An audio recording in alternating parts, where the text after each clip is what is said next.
Shalom. Shalom. Salam sejahtera dalam kasih Tuhan kita Yesus Kristus. Selamat bertemu kembali dalam ibadah yang diberkati oleh Tuhan. Pagi hari ini kita akan menikmati berkat-berkat Tuhan lewat kebenaran firman Tuhan. Namun sebelumnya, Bapak Ibu Saudara, mari kita menyenangkan hati Allah kita. Amin. Kita mau menyembah Dia. Haleluya. Haleluya. Oh. Musim akan selalu berganti Tuhan. Tetapi kasih-Mu tidak pernah berganti dalam kehidupan kami. Selalu baru. Haleluya. Amin. Musim akan selalu berganti. Kasih Tuhan tetap abadi.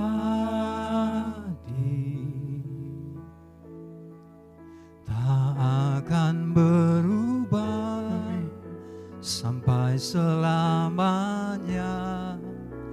Ku tetap percaya.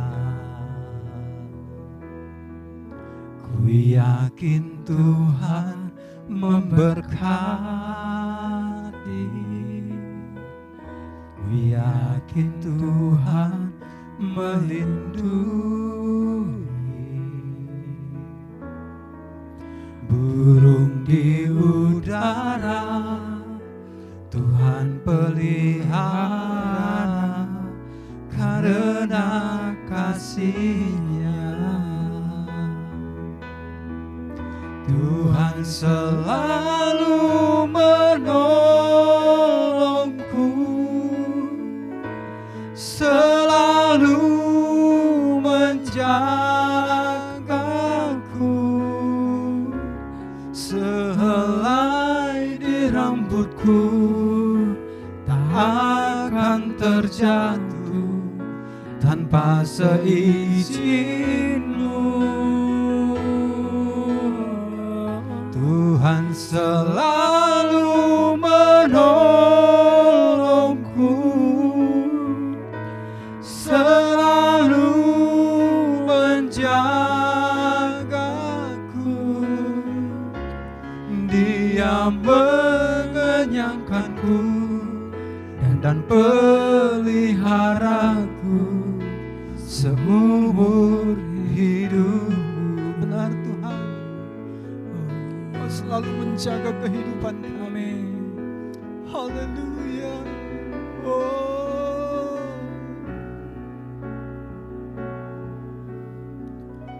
Musim akan selalu berganti.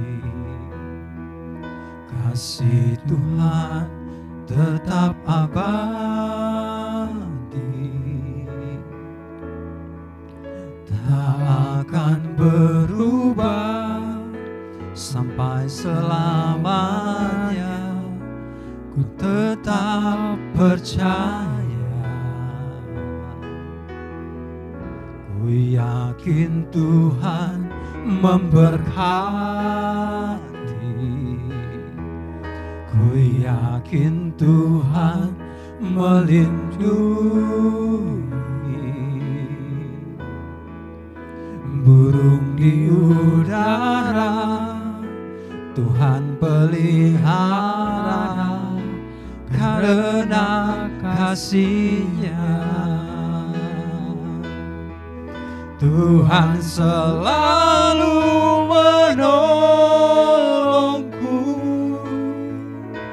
selalu menjagaku.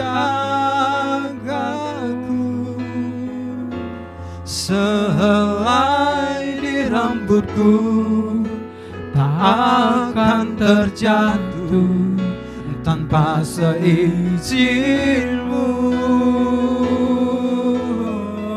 Tuhan selalu menjagaku, selalu menolongku. Dia mengenyangkanku dan peliharaku seumur hidupku. Tuhan selalu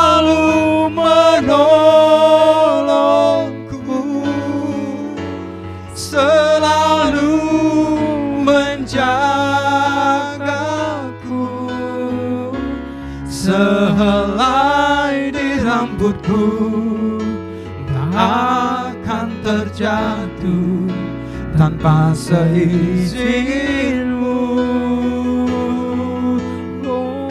Tuhan selalu menolongku, selalu menjagaku. Dia mengenyangkanku dan peliharaku seumur hidupku. Tuhan selalu menolongku, selalu menjagaku. Sehelai di rambutku tak akan terjatuh tanpa seizinmu. Tuhan selalu menolongku, selalu menjagaku. Dia mengenyangkanku dan meliharaku seumur hidupku. Amin. Dia mengenyangkanku dan peliharaku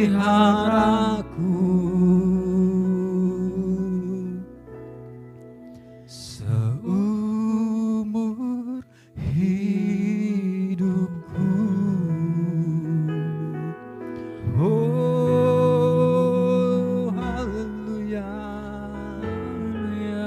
Kau pemelihara kami, Kau penuntun hidup kami. Haleluya, haleluya. Terima kasih Tuhan. Haleluya. Terima kasih Bapa yang baik, Bapa yang kami sembah di dalam nama Tuhan Yesus. Kami sungguh bersyukur buat saat ini Bapa. Kami boleh kembali menyembah Tuhan, menikmati kasih Tuhan dalam persekutuan dengan Tuhan. Bapa yang baik, meskipun musim berganti, kasih-Mu tetap dalam kehidupan kami, nyata sampai pada detik ini. Bahkan semakin hari semakin baru Tuhan Yesus. Ketika kami membuka mata kami, yang kami nampak adalah kebaikan-Mu, yang kami nampak adalah kesetiaan Tuhan dalam kehidupan kami. Terima kasih Tuhan untuk kasih setia-Mu yang tidak pernah berubah dalam kehidupan kami. Layaklah Engkau menerima pujian dari setiap anak-anak-Mu dimanapun kami berada pada saat ini. Tuhan, sebentar kami juga rindu mendengarkan kebenaran firman-Mu. Mari berbicara bagi setiap kami, kepada kami langsung secara pribadi Tuhan Yesus. Bila kami boleh mendengar apa yang menjadi isi hati Tuhan pada saat ini, supaya kami Bapa yang baik boleh menjadi pribadi yang lebih baik lagi. Kami semakin dikuatkan, kami semakin diubahkan, dan semakin hari iman kami bertambah melalui pendengaran akan kebenaran firman-Mu Tuhan. Terima kasih Bapa yang baik. Kami siapkan hati kami di dalam nama Tuhan Yesus. Kami telah berdoa dan mengucap syukur. Sama-sama kita katakan amin. Haleluya. Puji Tuhan. Haleluya. Shalom Bapak Ibu, saudara-saudari yang dikasihi dan diberkati Tuhan kita Yesus Kristus. Dimanapun Bapak Ibu berada, kita bertemu kembali pada pagi hari ini Minggu dalam nuansa ibadah. Saya percaya kita semua sehat, diberkati oleh Tuhan Yesus. Dan mari saatnya kita mengucap syukur dengan sungguh-sungguh mau mendengarkan firman Tuhan. Biarlah firman Tuhan ini boleh memberkati Bapak Ibu dan memberkati saya juga. Tiba saat gilirannya kita akan membaca firman Tuhan. Firman Tuhan diambil dari Injil Matius pasal 3 ayat 13 sampai 17. Saya akan bacakan, Bapak Ibu perhatikan, simak baik-baik, dengar baik-baik. Demikian bunyi firman Tuhan. Maka datanglah Yesus dari Galilea ke Yordan kepada Yohanes untuk dibaptis olehnya. Tetapi Yohanes mencegah dia, katanya, "Akulah yang perlu dibaptis olehmu, dan engkau yang datang kepadaku." Lalu Yesus menjawab, katanya kepadanya, "Biarlah hal itu terjadi, karena demikian sepatutnya kita menggenapkan seluruh kehendak Allah." Dan Yohanes pun menurutinya. Sesudah dibaptis, Yesus segera keluar dari air, dan pada waktu itu juga langit terbuka dan ia melihat Roh Allah seperti burung merpati turun ke atasnya. Lalu terdengarlah suara dari surga yang mengatakan, "Inilah anakku yang kukasihi, kepadanyalah aku berkenan." Kita berdoa terlebih dahulu. Bapa di surga, kami bersyukur pada pagi hari yang indah ini. Kepada kami kembali boleh diperdengarkan firman-Mu. Kami rindu kiranya firman-Mu memberkati kami semua, memberkati hamba-Mu, memberkati semua pendengar pada pagi hari ini. Juga Tuhan, urapi hamba-Mu, sebab dengan pengurapan yang daripada Tuhan memampukan hamba-Mu untuk menyampaikan kebenaran firman-Mu. Terima kasih Bapa, dalam nama Tuhan Yesus kami berdoa, ucapkan syukur dan terima kasih. Haleluya. Amin. Nah, Bapak Ibu, Saudara kekasih dalam nama Tuhan Yesus Kristus, minggu lalu kita juga ambil dari periskop yang sama, yaitu dari Matius pasal yang ketiga 13 sampai 17. Tetapi minggu lalu kita ambil satu tema, berkenan, dengan alasan utamanya adalah Yesus adalah satu pribadi, sama seperti kita juga manusia yang terdiri dari darah dan daging, tetapi memiliki karakter merendahkan diri, ya, merendahkan diri sedemikian rupa. Bahkan Paulus mencatat di sana dikatakan, walaupun dia sebagai anak Allah yang turun ke dunia, yang memiliki kesetaraan dengan Allah, tapi tidak mempertahankan kesetaraan itu, melainkan telah mengosongkan dirinya, mengambil rupa seorang hamba, dan merendahkan diri sedemikian rupa menjadi manusia, bahkan taat sampai mati di atas kayu salib. Maka kepadanya dianugerahkan nama di atas segala nama. Sedemikian rupa Yesus merendahkan diri. Halo Bapak Ibu, masih ingat? Minggu lalu firman Tuhan yang berkata, tinggi hati mendahului kehancuran, tapi kerendahan hati mendahului hormat. Nah, pagi hari ini tema yang sama, yaitu berkenan. Tentu kita akan melihat alasan apa lagi yang kiranya kepada Yesus disematkan perkataan berkenan. Saya mau katakan, kalau kita memiliki apapun di atas muka bumi, tapi kalau kita tidak berkenan di hadapan Tuhan, itu hal yang sangat-sangat menyedihkan dan tidak bisa dibandingkan ketika kita mendapatkan perkenanan Allah. Kita berkenan di hadapan Allah, satu predikat yang disematkan Allah kepada kita, maka itu tidak bisa dibandingkan dengan harta apapun, dengan apapun yang ada dan kita miliki di atas muka bumi. Nah, pagi hari ini kita kembali mengambil tema berkenan. Namun kita mau melihat alasan apa lagi yang menjadikan Yesus berkenan di pemandangan Allah Bapa di surga.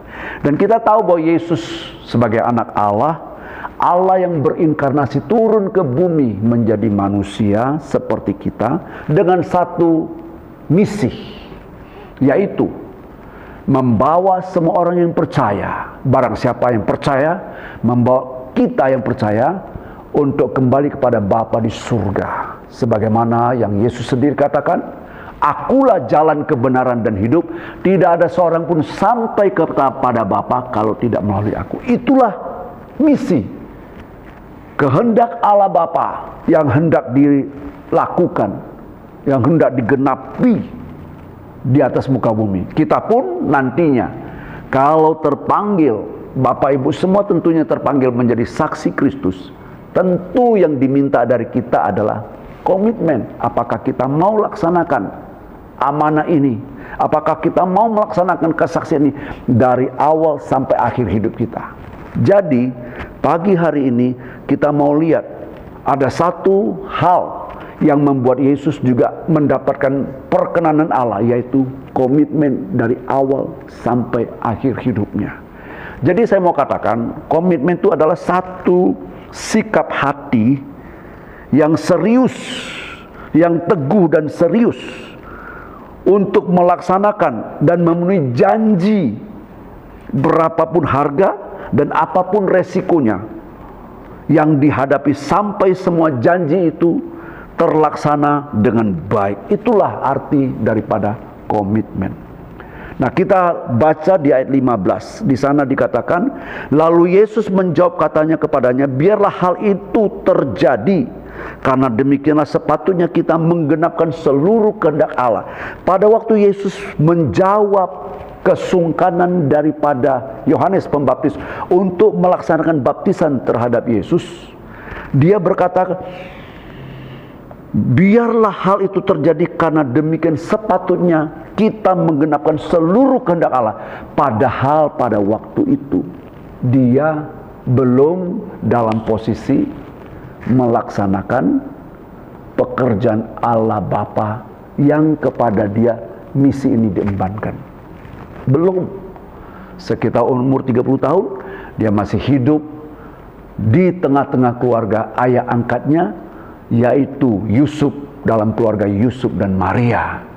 Tetapi ketika Yesus mengatakan biarlah hal ini terjadi, karena demikian sepatutnya kita menggenapkan seluruh kehendak Allah, karena kita tahu dia belum melaksanakan. Saya mau katakan ini merupakan satu komitmen awal sebagai satu tanda jadi. Kalau kita perhatikan dalam dunia perdagangan, ini boleh dikatakan seperti persekot yang kegenapannya akan dilaksanakan di hari-hari kemudian. Nah, waktu Yesus katakan, karena demikianlah sepatutnya kita menggenapkan seluruh kehendak Allah, pada waktu dia berkata demikian, saat dia mau dibaptis, itu merupakan awal yang dia mau tunjukkan komitmen dia untuk melaksanakan seluruh kehendak Allah yang diemban kepada dia. Nah, kita mau lihat apa benar hal itu terjadi, ya. Nah, ketika Yesus dia mau menjalankan misi pekerjaannya, dia umpamakan bahwa melaksanakan misi itu dengan disamakan dengan makanan. Sementara kita tahu, kita manusia tidak bisa terhindar dari makan. Setiap hari kita butuh makan minimal 3 kali sehari. Hal ini benar waktu Yesus benar-benar sudah melakukan misinya, memberitakan Injil Kerajaan Surga ketika dia bertemu dengan seorang wanita Samaria di sumur Yakub, karena dikatakan di Galilea, yaitu di Samaria. Maka dia berkata kepada murid-muridnya, makananku ialah melakukan kehendak Bapa dan menyelesaikan pekerjaannya. Nanti Bapak Ibu bisa baca di dalam Yohanes pasal 4 ayat 34. Ya. Nah, kita lihat apa benar, ya.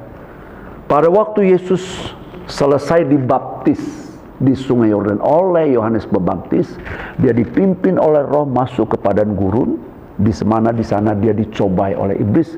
Tetapi firman Tuhan menjelaskan bahwa dia, artinya dia menang. Dia tidak kalah terhadap strategi iblis. Dia menang melawan pencobaan-pencobaan itu, dia menang. Selesai dia menang dari keluar sebagai pemenang dalam pencobaan yang ditujukan kepada dia, maka dia mulai tancap gas. Dia mulailah melaksanakan misi dia, berkeliling dari satu desa ke desa lain, dari satu kota ke kota lain, sambil merekrut murid-muridnya yang akan nanti bersama-sama dia melaksanakan misi dia dalam kelompok 12 yang disebut ring pertama, dan dalam kelompok kedua atau ring kedua yang terdiri dari 70 orang. Ya, sambil menyerukan, bertobatlah sebab kerajaan Allah sudah dekat. Dia berkeliling dari desa ke desa, dari kota ke kota, sambil menyerukan, bertobatlah sebab kerajaan Allah sudah dekat, sambil menawarkan satu tawaran yang kiranya tawaran ini sangat indah dan sangat baik bagi kita. Dia katakan, marilah kepadaku semua yang letih lesu dan berbeban berat, sebab aku memberikan kelegaan kepadamu. Nah, apa yang dia katakan itu ternyata dia buktikan. Iya. Dia berkeliling, dia melihat orang banyak yang letih lesu terlantar, ya. Orang banyak yang seperti domba yang tidak bergembala, hatinya berbelas kasihan. Maka buktinya dia memberi makan 5.000 orang, ya. Dia menyembuhkan orang yang datang kepada dia dengan berbagai sakit penyakit. Banyak hal yang dia lakukan. Dia menunjukkan kemurahan hati Bapa, Allah Bapa di surga. Ya, berbelas kasihan.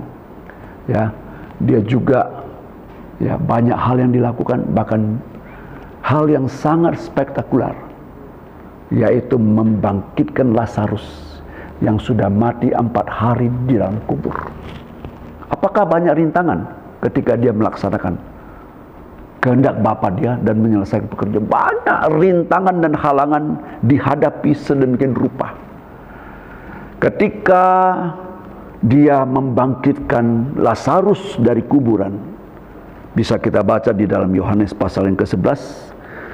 Di sana dikatakan setelah dia membangkitkan Lazarus dari dalam kuburan, maka orang-orang Farisi mulai kasak-kusuk. Ya, mereka berkata, kalau ini dibiarkan terus, lama-lama orang meninggalkan ibadah kita, lama-lama orang meninggalkan apa yang mereka ajarkan dalam hukum Taurat, ibadah mereka dan lain sebagainya. Jangan-jangan sinagoga bisa jadi tutup, nggak ada orang. Maka berkumpullah orang-orang Farisi tua-tua, mengambil satu kesepakatan, yaitu mereka menyepakati bahwa mulai daripada hari itu ke depan mereka sepakat untuk membunuh dia. Itu nanti Bapak Ibu bisa baca di dalam Yohanes pasal yang ke-11 ayat yang ke-53. Saya bacakan, mulai dari hari itu mereka sepakat untuk membunuh dia. Terus 54, karena itu Yesus tidak tampil lagi di muka umum di antara orang Yahudi. Pertanyaan saya, apakah hal demikian melunturkan komitmen Yesus untuk melaksanakan seluruh kehendak Allah? Apakah melunturkan? No, tidak. Iya, tidak. Sungguh tidak. Karena ternyata ketika suatu saat dia berkata kepada murid-muridnya, aku harus pergi ke Yerusalem, menanggung banyak penderitaan dari pihak tua-tua dan imam-imam dan ahli-ahli Taurat. Ya, dia katakan hal demikian kepada murid-muridnya. Dia dibunuh dan pada hari ketiga akan dibangkitkan. Hal ini dia katakan di Kaisaria di hadapan murid-muridnya. Salah seorang murid yang bernama Petrus menarik tangannya sambil menegur dia, kiranya sekali-kali jangan terjadi padamu Tuhan. Dia katakan begitu, kiranya jangan sekali-sekali terjadi. Apa kata Yesus? Dia katakan, enyalah iblis, sebab engkau suatu batu sandungan bagiku. Ya, sebab engkau bukan memikirkan apa yang dipikirkan Allah, tapi apa yang dipikirkan manusia. Ya, dia menggenapkan seluruh kehendak Allah, termasuk mati di atas kayu salib. Itulah pikiran Tuhan. Tapi apa yang dipikirkan oleh Petrus sebagai manusia tidak sama dengan apa yang dipikirkan oleh Tuhan. Maka dia katakan, enyalah iblis, kamu batu sandungan. Artinya Yesus tidak mau komitmen dia mau di stop oleh hal apapun, sekalipun resiko kematian itu dihadapinya. Hal ini terbukti 1 minggu sebelum dia naik ke atas kayu salib, menyelesaikan misinya. Karena di atas kayu salib dia katakan sudah selesai. 1 minggu sebelum dia naik ke atas salib, ketika dia bersatu berdoa kepada Bapa, Allah Bapa di surga. Kita bisa baca itu nanti dalam Markus pasal 14 ayat 36. Di sana dia berseru dan berdoa, ya Aba, ya Bapa. Dia katakan, tidak ada hal yang mustahil bagimu. Ambillah cawan ini daripadaku, tetapi jangan kehendakkulah yang terjadi, melainkan apa yang engkau kehendaki, itulah yang terjadi. Dia katakan demikian. Sebenarnya dia sebagai manusia sama seperti kita punya darah dan daging. Dia punya pilihan. Dia bisa memilih untuk tidak menjalani akan hal ini, karena hal itu terlalu berat. Ketika dia mati di atas salib, seluruh dosa umat manusia ditimpakan kepada dia. Tetapi karena komitmen awalnya dia katakan, ya biarlah hal ini terjadi, karena dengan demikian kita menggenapkan seluruh kehendak Allah. Maka betul 1 minggu kemudian ketika dia mau disalibkan, mulai daripada prosesi penyaliban itu, mulai daripada pendakwaan di gedung pengadilan, Dia didakwa, dituduh, menghujat Allah. Akhirnya dia diputuskan untuk menjalani hukum mati. Mulai daripada gedung pengadilan, dia dicambuk, dia diludah, janggutnya ditarik. Kemudian dia harus memikul kayu salib dari gedung pengadilan sampai kepada Bukit Golgota. Kayu salib yang dia pikul itu yang dipakai nantinya untuk menyalibkan dia. Sampai di Bukit Golgota, tanpa berkeluh kesah, sepatah kata pun tidak keluar dari mulutnya. Seperti yang ditulis oleh Lukas dalam Kisah Rasul, pasal yang ke-8, ayat 32 saya bacakan.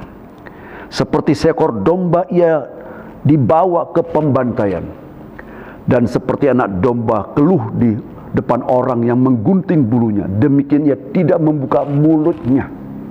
Dalam kehinaannya berlangsunglah hukumannya. Siapakah yang akan menceritakan asal-usulnya? Sebab nyawanya diambil dari bumi. Tanpa sepatah kata pun, dalam menggenapi seluruh kehendak Allah. Padahal kita tahu betapa luar biasanya beban itu kita begitu berat. Kita kalau tertusuk jarum saja kita aduh sakit. Tapi ini dicambuk. Janggutnya tadi saya katakan ditarik. Dia diludahi, jatuh bangun, mengangkat kayu salib tanpa sepatah kata pun. Sampai akhirnya dia disalibkan. Dan di atas kayu salib, ketika dia meregang nyawa, dia juga dihina oleh salah seorang yang bersama-sama dengan dia disalibkan. Ya, dia katakan, jika engkau anak Allah, turunlah. Selamatkan dirimu dan selamatkan kami. Dalam penghinaan apapun dia tidak mengeluarkan sepatah kata pun. Sampai akhirnya dia berkata, sudah selesai. Dan kemudian dia kata, aku serahkan nyawaku kepadamu Bapa. Dia putus nyawanya karena memikul dosamu dan dosaku di atas pundaknya, dalam menggenapkan seluruh kehendak Allah Bapa di surga. Luar biasa. Pertanyaan, apakah Anda mau menerima sertifikat layak atau berkenan seperti Yesus, memiliki satu keteguhan hati, berkomitmen dari awal sampai akhir? Ketika Anda percaya awal menerima baptisan, siap menguburkan hidupmu yang lama, segala tabiat hidup yang lama dikuburkan di dalam air baptisan, sama seperti lambang dikuburkan, mati dikuburkan. Dan ketika Yesus bangkit, kita bangkit dari dalam kuburan. Tapi pertanyaan saya, maukah Anda berkomitmen untuk sungguh-sungguh menguburkan kehidupan yang lama? Dari sejak Anda percaya dan terima air baptisan, terima Yesus sebagai lambang Anda memikul salib, berkomitmen memikul salib sampai akhir hidupmu. Kalau itu terjadi, saya percaya, maka predikat berkenan menanti Anda dan saya. Terpujilah nama Tuhan kekal sampai selama-lamanya. Kiranya firman Tuhan ini memberkati Bapak Ibu. Dan mari kita berdoa, kita akan akhiri ibadah kita. Terima kasih Bapa di surga, buat pagi hari yang indah ini kami bersyukur Tuhan.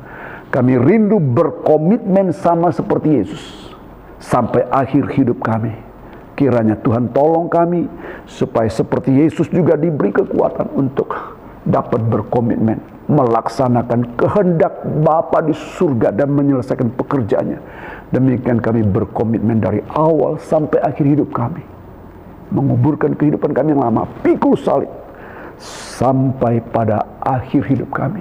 Kami percaya predikat berkenan menjadi harapan dan menanti kami. Terpujilah nama Tuhan kekal sampai selama-lamanya.